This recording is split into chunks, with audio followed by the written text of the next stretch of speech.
Hello and welcome back to TEW 2016 Challenge Run. We're here with Raw. I'm not even going to pretend I remember what episode this is. It's been a while since I did it. But we're getting back into the swing of things. We're booking Raw here tonight. And let's go. Raw opens with Drake, Maverick and EC3 in the ring.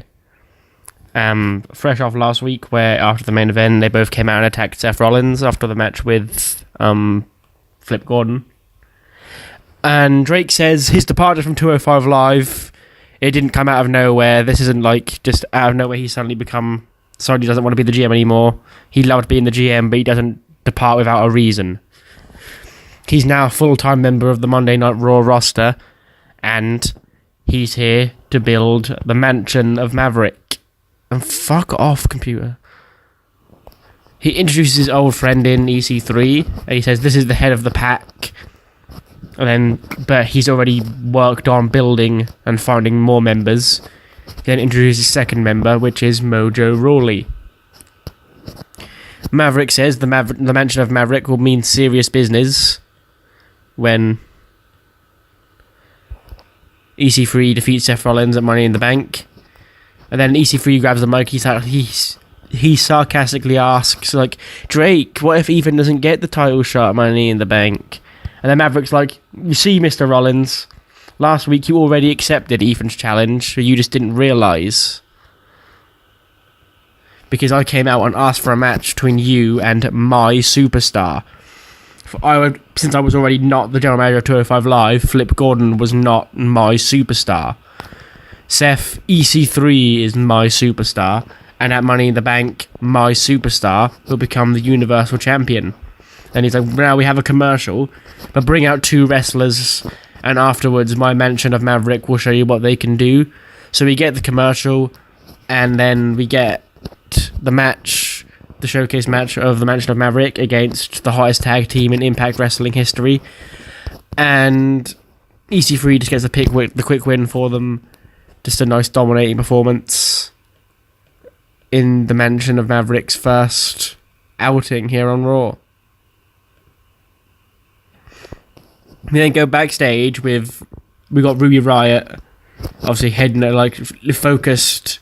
hands focusing on her match later on tonight, and Sarah Logan's frantically pacing back and forth behind her, apologising after she cost the Riott Squad a chance to be in Money in the Bank last week.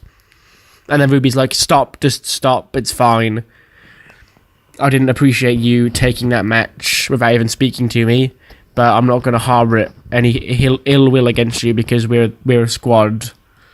I have a match with the Raw Women's Champion Becky Lynch later on tonight, and if you want to do good and help me forget everything that you did last week, you'll help me defeat Becky, and then it won't matter about us not having a member of Money in the Bank because, well, that will put me first in line for a Raw Women's title match. And obviously they agree Sarah's going to be out there with Ruby later on tonight against Becky. We then get just a showcase match of four of the hottest tag teams on Monday Night Raw. It's the Street Profits to pick up the win. It would be over the Ascension. It's not elimination. I just don't understand why Fleesh has it so it's default. Every single four-way tag match is elimination.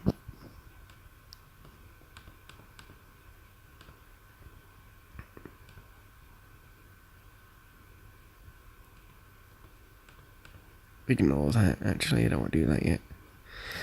Then get Charlie Caruso backstage with the newest member of the Raw Women's Division, Bianca Belair. And she asks how she feels about her debut victory over Natalya last week. And now she's in Money in the Bank. And Bianca's like, well, I was undefeated for so long in NXT. I'm bringing that fire to here to Raw. And I'm going to, in my pay-per-view debut, win Money in the Bank and prove that I'm the hottest up-and-coming rising star in the women's division. And who knows what that future will hold for me from there, but all I will say is, I don't know when I'll cash in, but when I do, you're looking at the Raw Women's Champion, sis. And that's undefeated. Whatever. We then get Shoe in the Breeze. Tyler Breeze and the Boutique are behind him, and their guests this week are the Raw Women's Tag Team Champions, Sasha Banks and Bayley, who they come out and Breeze ribs into them for being beaten by his girls last week. And because of that, he feels that Aaliyah and Connie should get a shot at the titles at Money in the Bank, which Sasha and Bayley being Sasha and Bayley, like, yeah, fine, bring it on, we'll face you. But then they're like, but tonight, maybe we should face them yet again to make amends for last week, but this time it'll be a 6-man tag team match where they can team with you. And Breeze is like, I don't know if you're terrible at maths or whatever, but there's 3 of us, only 2 of you, so that wouldn't be a 6-man tag, that'd be a handicap match. And then Sasha and Bayley are like, well, I'm sure we can find somebody who will happily team with us against you. That's when Johnny Gargano comes out and obviously accepts the chance to be Sasha and Bayley's tag partner here tonight. We get the match, and it's actually Breeze and Conti and Aaliyah who win yet again, when Aaliyah, or Conti, even rolls up Bayley after she's distracted when Samoa Joe comes out and attacks Johnny Gargano for seemingly no reason out of nowhere, which is allowed, obviously, Bayley distracted watching Joe take the fight to Gargano. Connie rolls her up, and the Boutique score the victory over the Raw Women's Tag Team Champions yet again. And then why I keep saying Raw Women's Tag Team Champions, it's just the Women's Tag Team Champions. They're not exclusive to Raw. But anyway, we get Bray Wyatt, who's cutting a promo about why he's attacked Shinsuke Nakamura the past couple of weeks, because he's trying to erase all the sins that Nakamura has caused since being a bad guy, and that in the main event tonight they're finally going to collide artist and I guess vigilante, I guess Bray would be sort of now, maybe, I don't know what his new nickname would be, like face Bray Wyatt, and he's going to try and bring Nakamura to justice once and for all. We then get the other 2 members of the women's Money in the Bank ladder match from Raw, Naomi and Sonya Deville going one-on-one. It's Naomi who scores the win after Bianca Belair distracts Sonya, allowing Naomi to score the victory. So Bianca is still here and she's getting in the heads of her opponents at Money in the Bank. We then get Elias. Speaking of Money in the Bank participants, lights go down after the commercial, he comes back on, and he's singing a song about all the money he's going to make and how much he's going to win Money in the Bank and prove the world wrong, and once he becomes Universal Champion, his concerts won't just be touring dates in places like Cow Palace. He'll be selling out the biggest venues in the world as the hottest musical star, winning Grammys. And also, that's when Adam Cole and UE come out to interrupt him and say that it's not about being Mr. Money in the Bank, isn't about selling out musical dates. It's about proving that you're the top guy on Monday Night Raw. And there seemed to be a spot open near the top Monday Night Raw. Now AJ Styles isn't here because he got taken out. And he's like, well, who was strong enough to take out the phenomenal one? He's like, that was me, Adam Cole, baby. And at Money in the Bank, I'm going to win Money in the Bank and prove that I'm the best up-and-comer on Raw, and that is undisputed. It will be undisputed because I'll have the case in my hand to prove it. Then Mustafa Ali comes out for the match with Adam Cole, which gets a 79B. Adam Cole wins it with the last shot.